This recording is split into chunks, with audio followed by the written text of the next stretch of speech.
audience, I must say. You keep very quiet there while people are talking. It's very good. We're very good. If you want to see Tom reading again, we're having a little one-night poetry and storytelling festival in my home village of Kilmeedy, and it's on Friday week, 5th of August, and we're having storytellers, singers, and if anyone wants directions out there, they can ask me, and anyone wants to take part, they can please do. And we've Tom is appearing there, Mike Gallagher, we have a local historian, Professor Liam Irwin is also there, so please come along. So this poem is called Crying Room. It's Colm O'Gorman wrote a book about child abuse. It's called Beyond Belief. But lately I was in a church in Kerry, and this is just what we saw there.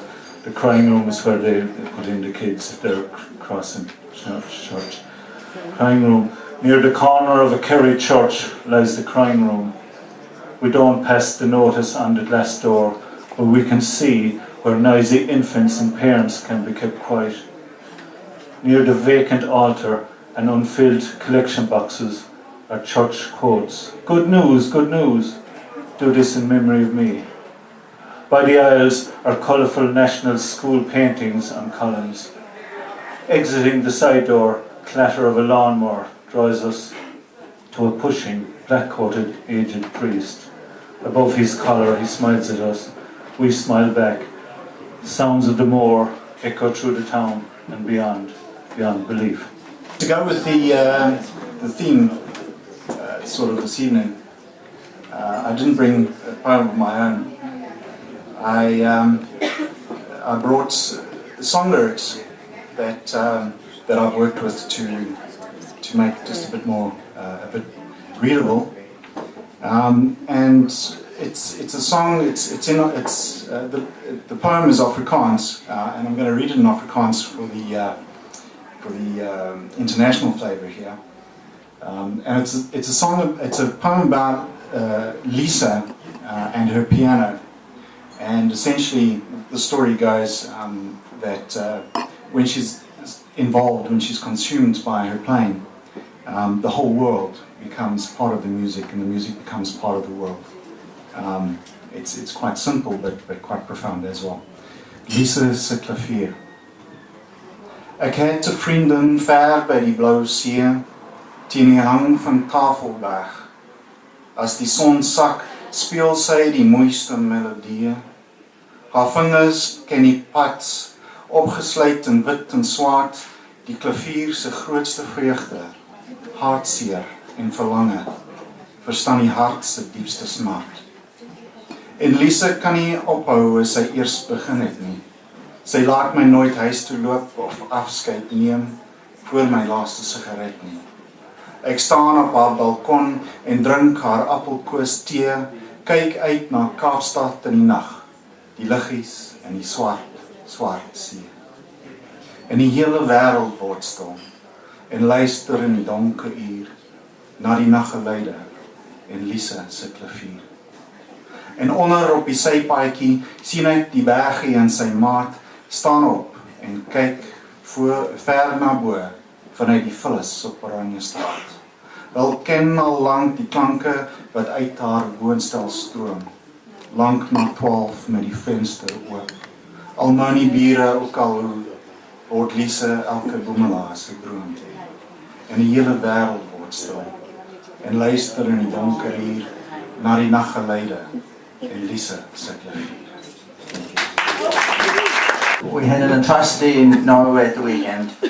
This poem is called The Atrocity, but it's not about that one. Any atrocity is an atrocity. Atropos O'Donovan's late mother once knew a classical Greek lover, hence the exotic sounding name for one of her 3 daughters. But people corrupted Atropos, called her Atrocious. Atropos was a spinster, divided her time between art of dressing as a church clerk, stitching and cutting as a seamstress. I only mention this by way of qualification, to give a fuller picture, to leave nothing to chance, to highlight my good fortune. that a tropist happened to be on her way to the sacristy in the Church of the Assumption when she heard the explosion, the only one that I was ever in. All hysterical, she ran around the corner, screaming louder than any beetle, Father Noonan, forget about the sick. For the love of God, come quick. It was a first Friday afternoon. Everyone was scurrying for shelter, the rain seriously lashing down. Father Noonan was on active duty, visiting the sick and the housebound. That's why he happened to be the first priest on the scene. I felt extremely privileged when he poured oleum infirmorum on my still bloodied forehead, just beside the embedded shrapnel. Writing in vellum months later, after everything had died down, my mother would send him a letter to thank him for being there.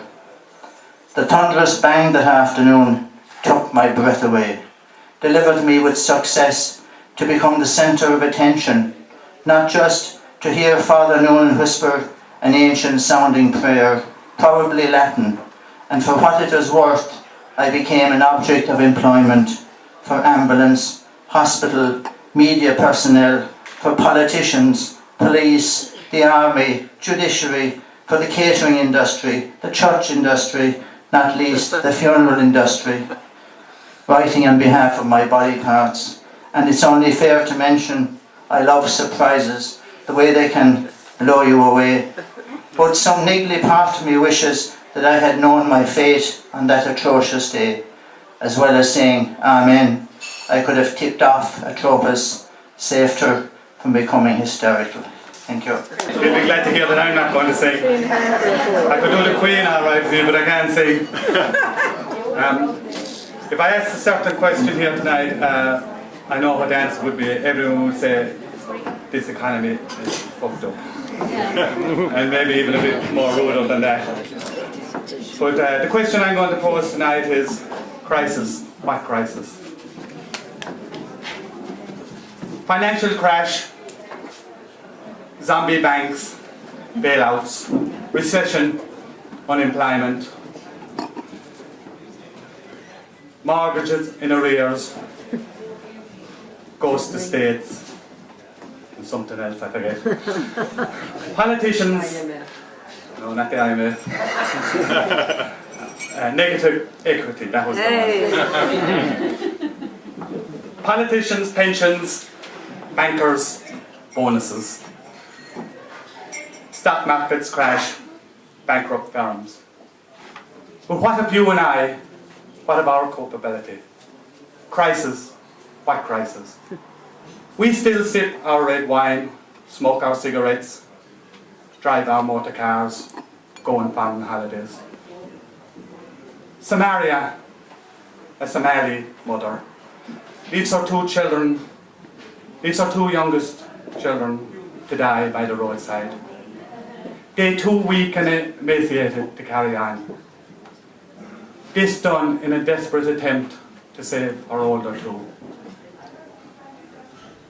Is she no less a mother than any other? What if you had to make that decision? Thank you. It was nice listening to the Afrikaner there and the sounds of the language and how it developed, and it put me in mind of another African poem that I got. The subject matter from it I got from an ANC comrade at the time of the peace process. And there's a link between Africa and Ireland in it. In the hot South African savannah is a fair divided valley filled of the finest plum trees. In summer canopied over with fragrant blossom and flower, and a paradise of birdsong and of bees. In autumn so fruit laden that branches bend and sometimes break to ground, while animals flock to feast along the old game trails that lead in from the grassy plains around. Yet no human hand will touch this fruit, no hand of white or black or brown, For all know the stories of the soldiers that marched out from a distant town, and morning rested in that orchard, an orchard of ripe plums, before marching off again with their regimentals flying, their bayonets and their guns. An evening later in that valley it was over. Most were dead and buried where they fell. A footnote in an empire story, no tales of battle glory. Defeats of guns by native spears are not remembered well. And the grass clothes round each patch of ground, with a Shea, a Shine, a Sheridan, a McCarthy and O'Donoghue. But in springtime from the soldiers' packs and pockets, out of the earth the fine young sapling plum trees grew. Now when evening brings the hot savannah winds, and nights the gentler sighing breeze, they say the spirit voices of the dead, speaking in a strange language, can be heard, and that the spirits of the Irish redcoat soldiers are still living in the trees. Hello, Mike. I'm not a rapper, I'm kind of half a rapper. I go by the name of Brian Blaney. BrianBlaney.com. I had a couple of complimentary poems, but you're just looking for one tonight, so I'll just do the one. And it's got a wisp of a mention of Amy Whitehouse. This is called Blackthorn Winter. There's a certain frost that comes in spring when the blackthorn blossoms are out, and it's called the Blackthorn Winter, and can be quite severe. It took out two of my trees, the 30-year-old trees, and fairly did a fair job on my hedge as well, so I can think of no good for frost. Blackthorn Winter. The weatherman showed his charts and sure there would be frost that night. It was early spring and blackthorn blossoms bloomed. Lanes and fields and gardens all were peppered white. And buds, some wrapped like sweets on stems, to passer-by stretched out. Some more unfurled, their hearts exposed, their fleshy lips a sunshine pout. But that's by day, and sun's auspicious beams can hasten love too soon, unfolding eager hearts to love first beams of spring, to themselves first sunshine buds, unknowing what their seasons bring. For come the night, annulled all colours back to black, and blossom that kisses kindly thrown, the deviant darkness won't give back. So came to pass, the icy maiden mocked their sunshine need, on waiting palms blew silver dust and watched their blossoms bleed. The silent canker set on course, throughout the night it burned, revealed at sunrise black-thorned blooms, nocturnal bats upturned. Thank you. Good morning, thoughts of Ballycahan, which is a small little castle outside the country. Let society arise at dawn, in the fresh full main of morn, with the crisp clean breath of summer. God knows he's heavenly shone. In these sad times and sorrow, we're not too sure of morrow, when happiness and godliness conflict with manliness and madness, when the gospel prayer is flagged, the signs of the other hand, that the turning point be morn when the sun rises born, and a new day, a full day be ours for the asking. God is God, but also men. Thank you very much indeed.